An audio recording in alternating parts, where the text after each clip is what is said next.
So I'm going to give you a quick rundown of the ins and outs of sleep, the physiology of sleep.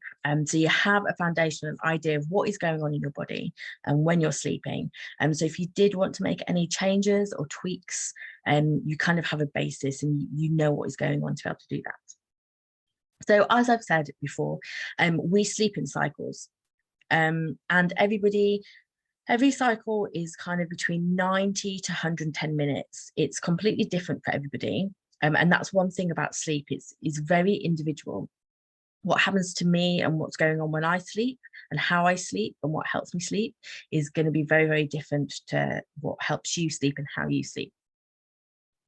So each cycle, as I've said, is roughly between 90 to 110 minutes. And within those cycles, there are 5 stages of sleep. So that's awake. Then there are 3 stages of non-REM sleep. So that's the deeper sleep. And then there's the REM sleep, which is the non-rapid eye movement sleep. And that's our dreaming sleep, when our bodies are paralyzed and we dream. So we take around 90 minutes of deep sleep through the whole night. But as we kind of go from evening, night into morning, the amount of deep sleep and the amount of dreaming sleep that we have within those cycles shifts. So in the night, midnight around 2 a.m., we'll take more deep sleep. And as we go through to the morning, we take more REM sleep. And our body regulates how much deep sleep and how much dreaming sleep that we take. And that, again, is very individualistic. It's down to what you've done during your day. So if you've run a marathon or you've done something very physical, your body will take more deep sleep because it needs that to heal and repair the body.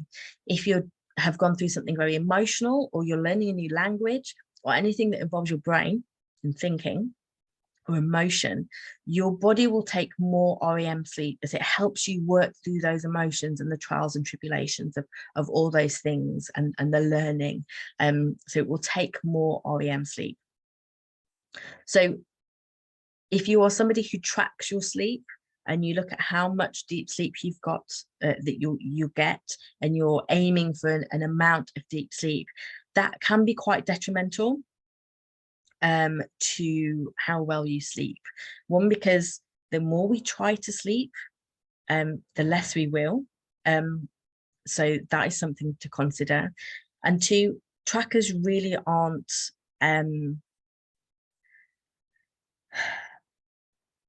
they don't give us a real kind of picture of what is going on.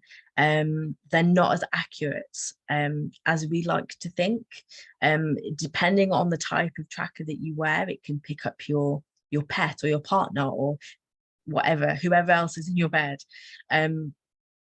But it can also pick up a number of other things, and it's not necessarily going to be accurate. There is definitely a place for trackers and a way to use them, but if you're aiming for a certain amount of deep sleep every night and you are disappointed if you don't hit it, it might be an idea not to track your sleep, because, as I've said, our bodies take the amount that it needs depending on what has gone on during the day. So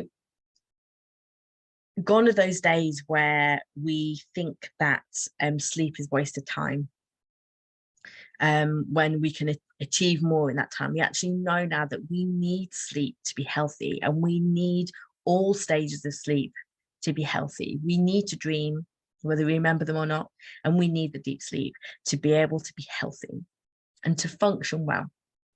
So in the next section, I'm going to talk to you about why our sleep matters, why we need those stages of sleep.